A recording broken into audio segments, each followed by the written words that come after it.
أشهد أن لا إله إلا الله وحده لا شريك له وأشهد أن محمدا عبده ورسوله أما بعد فأعوذ بالله من الشيطان الرجيم بسم الله الرحمن الرحيم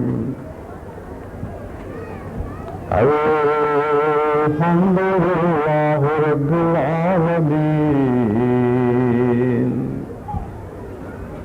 الرحمن الرحيم مالك يوم الدين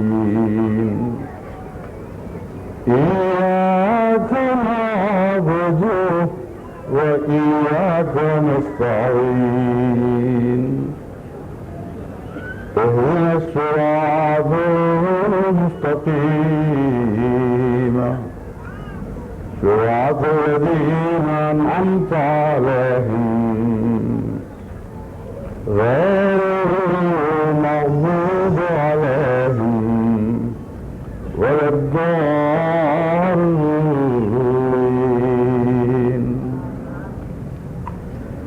يا أيها الذين آمنوا استعينوا بالصبر والصلاة إن الله مع الصابرين إن الله مع الصابرين ولا تقولوا لمن يقتل في سبيل الله أموات بل أحياء ولكن لا تشعرون ولنبلونكم بشيء من الخوف والجوع والنقص من الأموال والأنفس والثمرات وبشر الصابرين الذين إذا أصابتهم مصيبة قالوا إنا لله وإنا إليه راجعون قالوا إنا إليه راجعون قالوا إنا لله وإنا إليه راجعون أولئك عليهم صلوات من ربهم ورحمة وأولئك هم المهتدون البقرہ 154 سے 158 آیات.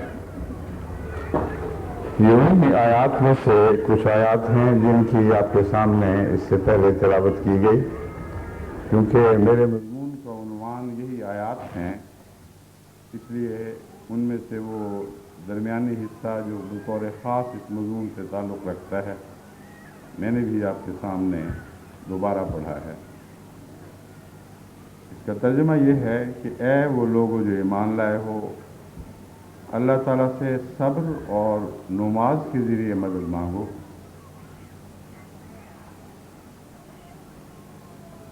ان اللہ مع الصابرین، یاد رکھو کہ اللہ صابرین کا ساتھ نہیں چھوڑا کرتا، ان کے ساتھ ہوتا ہے. اور وہ شخص جو خدا کی راہ میں قتل کیا جائے، اسے مردہ نہ کہو، یا ان لوگوں کو مردہ نہ کہو جو خدا کی راہ میں قتل کیے جائیں. بل احیاء، وہ تو زندہ ہیں لیکن تم شعور نہیں رکھتے. اور یقیناً ہم تم لوگوں کو آزمائیں گے کچھ خوف میں سے ابتلا ڈال کر، کچھ بھوک کا ابتلا ڈال کر، کچھ اموال کے نقصان کے ذریعہ اور کچھ جانوں اور پھلوں کے نقصان کے ذریعے۔ وبشر الصابرین، لیکن صبر کرنے والوں کو خوشخبری دو۔ یہ عجیب طرز کلام ہے کہ غم کی خبر کے ساتھ ہی خوشی کی خبر اس طرح ملا دی ہے کہ گویا اس فکر کی بات سے جو بیان کی گئی مومنوں کے دل دہل نہ جائیں۔ بس یہاں صبر کی تلقین نہیں فرمائی بلکہ بشر الصابرین فرمایا کہ صبر کرنے والوں کو خوشخبری دے دو۔ الذین اذا اصابتہم مصیبۃ، وہ لوگ جو جب بھی ان پر کوئی مصیبت ٹوٹتی ہے کہتے ہیں ہم اللہ ہی کے ہیں اور اسی کی طرف ہم لوٹ کر جانے والے ہیں۔ اولئک علیہم صلوات من ربہم، ان پر اللہ تعالیٰ کی ان کے رب کی طرف سے سلام اترتے ہیں، اللہ ان پر درود بھیجتا ہے اور رحمت نازل ہوتی۔ وَأُولَئِكَ هُمُ الْمُهْتَدُونَ، یہی وہ لوگ ہیں جو ہدایت یافتہ ہیں۔ آپ نے بارہا ان مردوں کے قصے سنے، وہ تذکرے سنے جنہوں نے خدا کی محبت میں، اسی کے پیار میں ہر مصیبت اٹھائی۔ آج کا دن ان خواتین کے لیے وقف ہے جنہوں نے خدا کی محبت میں ہر مصیبت اٹھائی، اور خواتین کے ذکر پر یہ تمام تقریر وقف رہے گی، لیکن ذکر بہت لمبا ہے، وقت تھوڑا ہے۔ کچھ واقعات تو میں بیان کر سکوں گا، بقیہ کو آئندہ کے لیے اٹھا رکھوں گا۔ واقعہ یہ ہے کہ جب بھی احمدیوں کے خلاف مظالم کی نئی تحریکات شروع ہوئیں، مردوں کی قربانیوں کے ذکر تو عموماً ملتے ہیں، لیکن عورتوں نے جو اپنی آنکھوں حال دیکھا، جو ان کے دل پر گزری، اس کے تذکرے پوری وضاحت کے ساتھ، پوری تفصیل کے ساتھ ہمارے ہاں محفوظ نہیں۔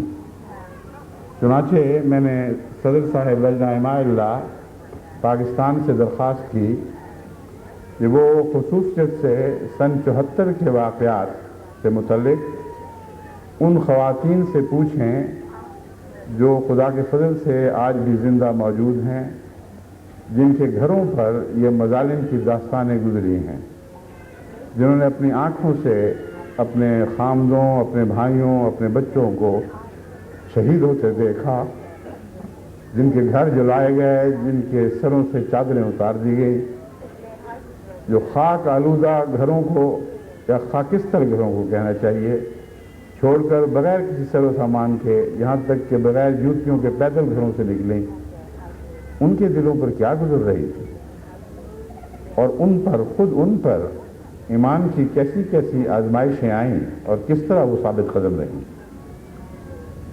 یہ واقعات محترمہ صدر صاحب لجنہ اماء اللہ نے بڑی محنت سے اکٹھے کروائے ہیں، اور ان کی صحت کے متعلق بھی بہت احتیاط برتی گئی ہے۔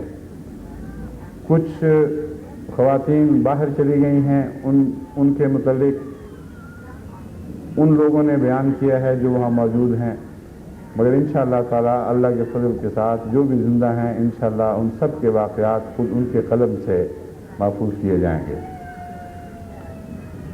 یہ داستان بہت ہی دردناک ہے، اس لیے دعا کریں اللہ مجھے حوصلہ عطا فرمائے کہ نظم اپنے ضبط کو قائم رکھتے ہوئے میں آپ کے سامنے کچھ واقعات بیان کر سکوں۔ جب میں سسری نظر سے ان کو پڑھ رہا تھا تو دل کی کیفیت یہ تھی کہ روکے ہوئے ہیں ضبط و تحمل کی قوتیں، رگ رگ پھڑک رہی ہے دل ناسبول۔ ان کا پڑھنا اتنا دوور تھا تو تصور کریں کہ وہ لوگ جو ان واقعات میں سے گزرے ہیں، وہ خواتین، ان کا کیا حال ہوا ہوگا۔ مختلف نوعیت کے واقعات ہیں، میں ان میں سے چند آپ کے سامنے رکھتا ہوں۔ عائشہ بی بی اہلیہ مہردین صاحبہ گجرانوالہ بیان کرتی ہیں کہ 74 میں جب گجرانوالہ میں حالات خراب ہوئے تو میرے بیٹے منیر احمد کا ایک غیر احمدی دوست آیا اور کہنے لگا کہ صبح بہت خطرہ ہے، راتوں رات کہیں چلے جائیں۔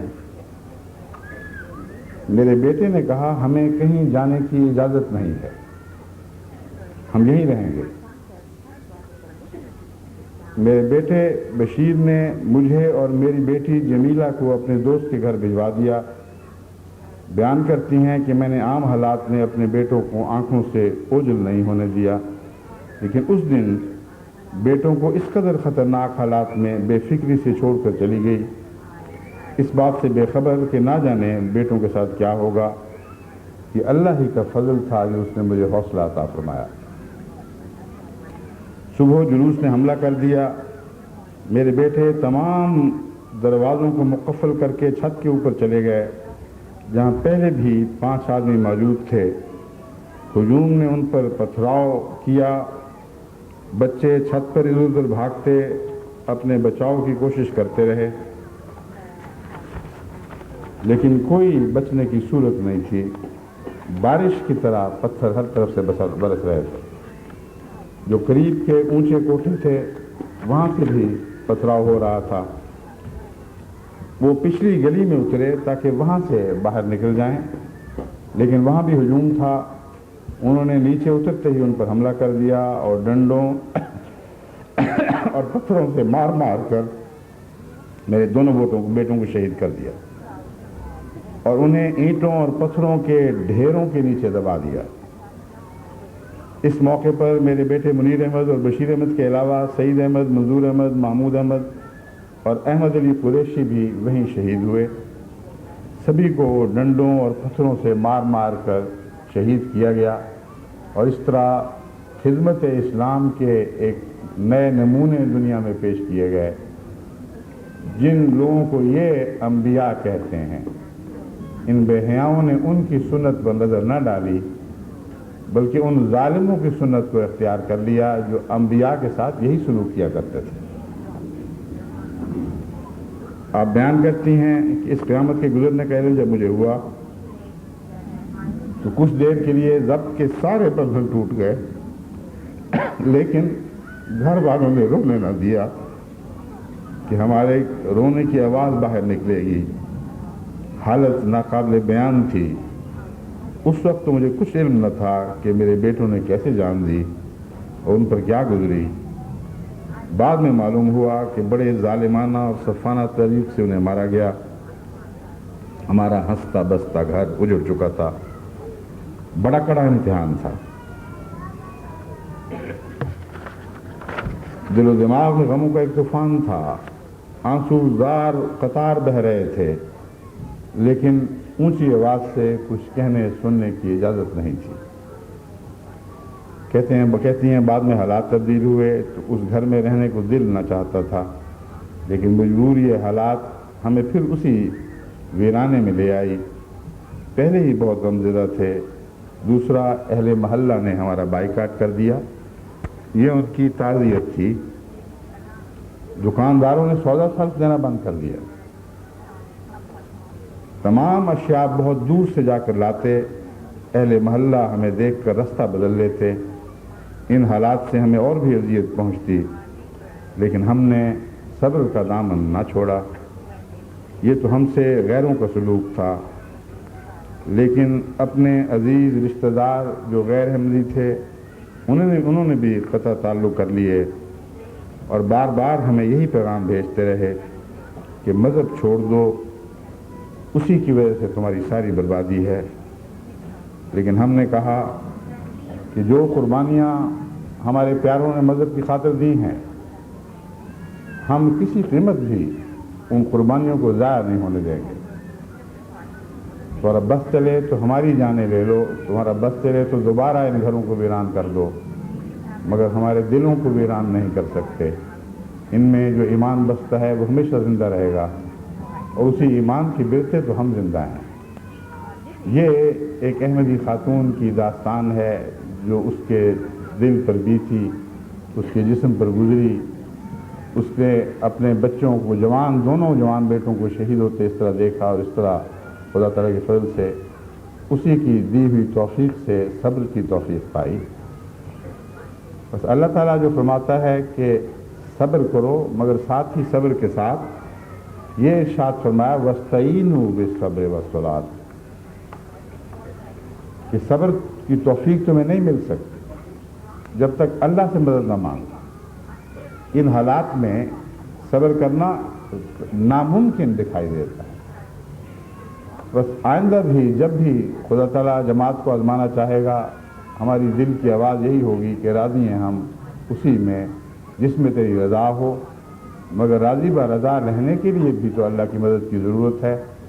صبر اختیار کرنے کے لیے بھی اسی سے توفیق ملتی ہے۔ اس لیے ہر آئندہ وقت کے لیے ابھی سے امن کے زمانوں میں دعائیں کرنی چاہیے۔ اگر اللہ کسی آزمائش میں ڈالنے کا فیصلہ فرما لے تو پھر ہمیں توفیق عطا فرمائے کہ ہمارے سر اس کے حضور خم رہیں اور دل ہر حال میں راضی برضا رہے، اور ہمیں صبر کے اعلیٰ نمونے پیش کرنے کی توفیق عطا فرمائے، یہاں تک کہ خدا کی تقدیر ہمارے حق میں کہے اللہ تمہارے ساتھ ہے اور اللہ تمہارا ساتھ کبھی نہیں چھوڑے گا۔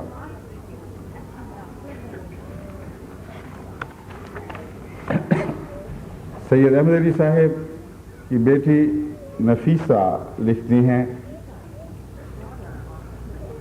کہ گجرانوالے میں بکھرے ہوئے ہجوم اور مولویوں کے جلوس نے بہت تباہی مچائی، گھروں کو جلایا، پتھراؤ کیا۔ اس فساد میں ہم 4 مہینے اور امی جان حیران پریشان چھت پر چڑھیں تو اچانک جلوس کی ایک ٹولی ہمارے گھر کی طرف بڑھی اور کہنے لگی یہ مرزائیوں کے مربی کا گھر ہے، پہلے اسے آگ لگاؤ۔ بھائی سید ولی احمد صادق اور میرے ابا جان مربی سلسلہ دونوں ہی مسجد میں تھے اور مسجد دشمنوں کے گھیرے میں تھی، اس لیے ان کے آنے کی بھی کوئی امید نہ تھی، مگر کسی طرح ہماری فکر میں وہ مسجد سے نکل آئے اور ہم 4 بہنوں کو ایک قریبی احمدی امین محمود احمد صاحب امینی کے گھر چھوڑ آئے۔ یہ عشاء کے قریب کا وقت تھا جب ہم 4 بہنیں امینی صاحب کے گھر پہنچیں تو دیکھا کہ دیگر احمدی گھروں کی لڑکیاں اور عورتیں بھی وہاں موجود تھیں۔ وہ بیان کرتی ہیں کہ ہم چھت پر بیٹھ کر ایمان کی سلامتی اور احمدیت کی ترقی کے لیے دعائیں کیا کرتی تھیں۔ ان دنوں میں سب سے بڑی فکر ایمان کی سلامتی کی تھی اور پھر احمدیت کی ترقی کا فکر تھا جو ان کو اس وقت خدا کے حضور گیری آزاری کرنے پر آمادہ کر رہا تھا۔ کسی اور ذاتی منفعت کا کوئی خیال ان کے دل سے نہیں گزرا۔ 1 جون کو تقریباً صبح کے 3:45 بجے 5 رائفل بردار امینی صاحب کے گھر کی چھت پر آ گئے، جنہیں دیکھتے ہی مرد اور عورتیں چوبارہ کے کمروں میں چلی گئیں۔ کمرے صرف 2 تھے، ایک میں مرد اور ایک میں عورتیں جمع ہو گئیں۔ حملہ آور سر پر آ پہنچے، ان کی رائفلیں شعلے برسانے لگیں۔ آؤ فغان کا ایک شور بلند ہوا اور ہماری چشم تصور میں 1947 کا منظر گھوم گیا جب سکھ پنجاب میں مسلمانوں کو اس طرح ظلم کے ساتھ تہ کر رہے تھے۔ مگر وہ تو غیر مسلم تھے۔ وہ دن اور تھے جبکہ مسلمانوں اور ہندوؤں اور سکھوں میں سیاسی مخالفت کی وجہ سے ایک جنون کا دور تھا، دونوں طرف ہی مظالم ہو رہے تھے۔ مگر آج ایک ایسا دور تھا کہ آزاد پاکستان میں ایک مسلمان دوسرے مسلمان کے خون میں سے ہاتھ رنگ رہا تھا، گولیاں چل رہی تھیں، دروازے ٹوٹنے کی آوازیں آ رہی تھیں، ہم اپنے کمزور ہاتھوں سے دروازوں کو تھامتے رہے۔ اس وقت ہماری حالت یہ تھی کہ ہم کہہ نہیں سکتے تھے کہ ہم اس دنیا کو دوبارہ دیکھ سکیں گے۔ ہاتھ پاؤں پر راشہ طاری تھا، ایسی ایک کیفیت تھی کہ وہ بیان سے باہر ہے۔ اچانک مردوں کی جانب کا دروازہ ٹوٹا جہاں محمود صاحب ان کے نوجوان بھانجے اشرف صاحب تھے۔ چند لمحوں کے بعد ان کی آوازوں سے پتہ چلا کہ وہ ماموں اور بھانجا خاک و خون میں لتڑے ہوئے تڑپ رہے ہیں۔ ایسا منظر تھا کہ کلیجہ منہ کو آتا تھا۔ محمود صاحب کی ٹانگ سے خون کے فوارے بہ رہے تھے، ان کی اہلیہ صاحب چھت پلانگ کر اپنے غیر احمدی عزیز کے یہاں گئیں اور کہا کہ ہمارے گھر میں گولیاں برسائی جا رہی ہیں، میرے میاں اور ان کا بھانجا سخت زخمی حالت میں تڑپ رہے ہیں، آپ کچھ مدد کریں۔ اور ان کا جواب تھا، تمہارے ساتھ ہم کیوں جانے گنوائیں؟ حملہ آور تو چلے گئے، مگر زخمیوں کی چیخوں سے اور درد و کراہ سے یوں معلوم ہوتا تھا کہ آسمان تھرا رہا ہے۔ ان کی یہ حالت دیکھ کر ہمارے درد کے بندھن ٹوٹ گئے۔ ہم نے ان کے منہ میں پانی ڈالا، فون پر پولیس سے رابطہ کیا، صورتحال سے ان کو آگاہ کیا۔ پولیس تو ایسی غائب ہوئی کہ جیسے ڈھونڈے سے ان کا نشان نہ ملے، اور صرف دعائیں تھیں جو ہمارا سہارا بنی۔ پھر اللہ تعالیٰ کے فضل کے ساتھ ہم کسی طریق سے ان کو ہسپتال پہنچانے میں کامیاب ہو گئے، اور خدا کا یہ فضل ہوا کہ محمود صاحب جو آج کل انگلستان کی جماعت میں ہیں، بریڈ فورڈ جماعت میں رہتے ہیں، ایک ٹانگ ہے ان کی، وہ اسی واقعہ کے زندہ گواہ ہیں۔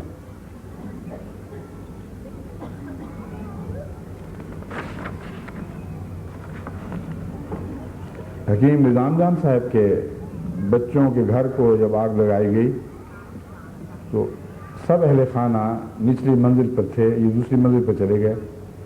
جلوس نے یہاں بھی پیچھا نہ چھوڑا، دوسری منزل کو بھی آگ لگا دی۔ باہر نکلنے کے راستے بند تھے، سڑک پر ہزاروں کا مجمع سخت گندی گالیاں دیتا ہوا اور جوش سے منہ سے جھاگے نکالتا ہوا، ان کو موت کی دھمکیاں دیتا ہوا شور غور کر رہا تھا، اور عجیب خوفناک آوازیں وہاں سے آ رہی تھیں۔ پھر یہ لوگ تیسری منزل پر جا پہنچے تو تیسری منزل بھی آگ کی لپیٹ میں آ گئی۔ اب نیچے اترنے کے لیے کوئی راستہ نہ تھا، اور آگ بڑی تیزی سے پھیل رہی تھی۔ بچے سہم سہم کر بڑوں سے چمٹے ہوئے تھے، اور ہمارے پاس دعا کے سوا اور کوئی آسرا نہ تھا۔ نیچے ایک گلی میں ہجوم منتظر تھا کہ کب یہ جل کر خاک ہو جائیں اور ان کے ملبے کے ساتھ ان کی جلی ہوئی جھلسی لاشیں بھی زمین پر آ گریں۔ کہتے ہیں اس موقع پر سامنے کے گھر والوں کے دل کو اللہ تعالیٰ نے ہماری طرف مائل فرما دیا، اور انہوں نے لکڑی کا ایک تختہ گھر کی چھت سے آگے بڑھا کر ہماری چھت کے کنارے پر لگا دیا۔ وہ باریک سا تختہ تھا، عام حالات میں کسی کو جرأت نہیں ہو سکتی تھی اس تختے پر چل کر وہ گلی پار کرے، لیکن خدا نے ہمت دی۔ وہ کہتی ہیں کہ نیچے سے شور بپا ہو رہا تھا، اور ہم ایک ایک کر کے اس تختے پر چلتے ہوئے دوسری منزل میں جا پہنچے۔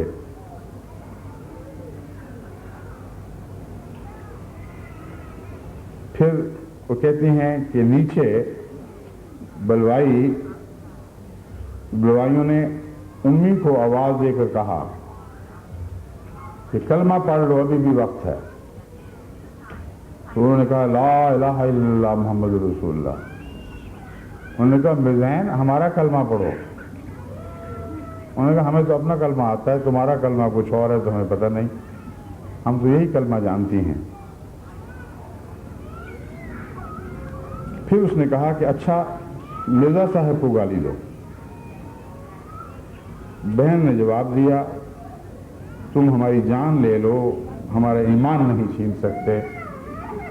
محمد کا کلمہ پڑھنا تھا، خدا کی توحید کا اقرار کرنا تھا، وہ ہم نے کر دیا ہے، لیکن اس اقرار میں جو تعلیم ہمیں دی گئی ہے اس تعلیم کو ہم قربان نہیں کر سکتے۔ اس لیے اب جو کچھ حاضر ہے ہم پیش کر دیتے ہیں، جو کچھ تم نے ہماری قربانی لینی ہے لے لو، لیکن ہم کسی قیمت پر بھی حضرت مرزا صاحب کو، جن کو ہم خدا کا سچا مرسل یقین کرتے ہیں، ان کو گالی نہیں دیں گے۔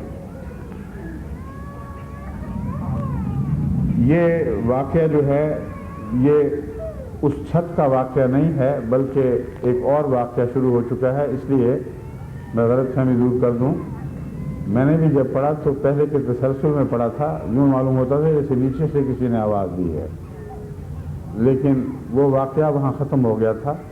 غالباً اس وقت کسی نیچے والے کی نظر نہیں پڑی کہ تیسری منزل پر ایک چھوٹا سا عبوری تختہ لگایا گیا ہے۔ ایک دوسرا واقعہ شروع ہو چکا ہے۔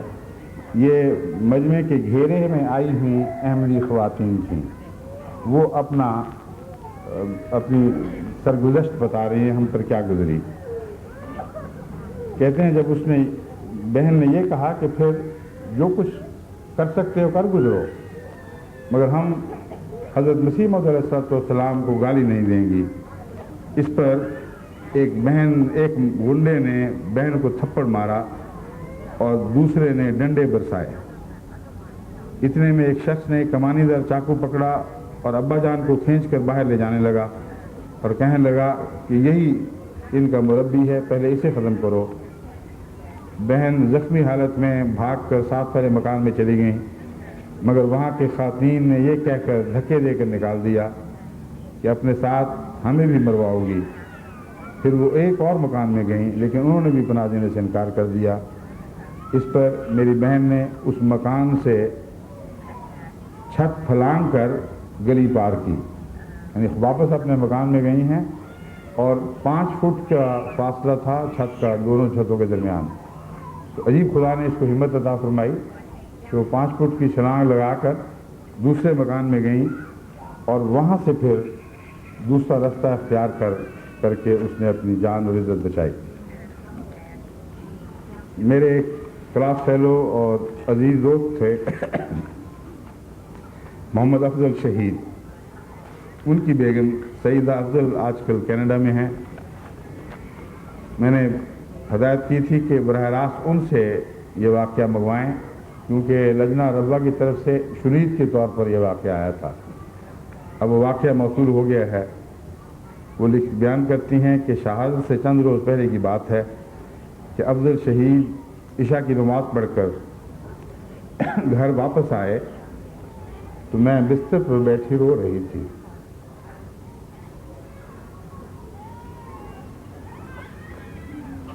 دیکھ کر کہنے لگے سعیدہ کیوں رو رہی ہو؟ میں نے کہا یہ کتاب روشن ستارے پڑھ رہی تھی اور میرے دل میں شدید خواہش پیدا ہوئی کہ کاش میں بھی حضرت رسول اکرم صلی اللہ علیہ وسلم کے زمانے میں ہوتی اور میرا نام بھی کسی نہ کسی رنگ میں ایسی روشن ستاروں میں شمار ہو جاتا۔ اس پر افضل کہنے لگے یہ آخرین کا زمانہ ہے، اللہ کے حضور قربانیاں پیش کرو تو تم بھی اولین سے مل سکتی ہو اور پہلوں میں شمار ہو سکتی ہو۔ کہ مجھے کیا خبر تھی کہ کتنی جلدی اللہ میری آرزو کو کس رنگ میں پورا کرے گا اور کتنی دردناک قربانیوں میں سے مجھے گزرنا پڑے گا۔ کہتے ہیں اللہ بہتر جانتا ہے کہ کس حسرت کے ساتھ میری یہ خواہش دل سے نکلی تو ایک ہفتے کے اندر اندر حقیقت بن گئی۔ 31 مئی کی رات احمدیوں کے خلاف فسادات کا جوش تھا۔ ساری رات جاگ کر دعائیں کرتی گزر گئی، اپنا دفاع کرتے رہے۔ مجھے یہ وہم و گمان بھی نہیں تھا کہ میرے شوہر اور بیٹے کے ساتھ یہ میری آخری رات ہے۔ 1 جون کو جلوس نے حملہ کر دیا۔ عورتوں کو افضل نے ہمسایوں کے گھر بھیج دیا اور خود باپ بیٹا گھر پر ٹھہر گئے، کیونکہ اس وقت ہدایت یہی تھی کہ کوئی مرد اپنا گھر نہیں چھوڑے گا اور عورتوں اور بچوں کو بچانے کی خاطر ان کو بے شک محفوظ جگہوں میں پہنچا دیا جائے۔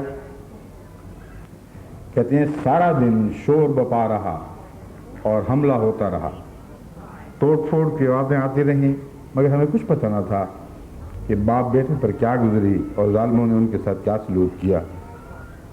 رات ہمیں ایک اور گھر منتقل کر دیا گیا، وہاں میں اپنے خامن افضل صاحب اور بیٹے اشرف کا انتظار کرتی رہی۔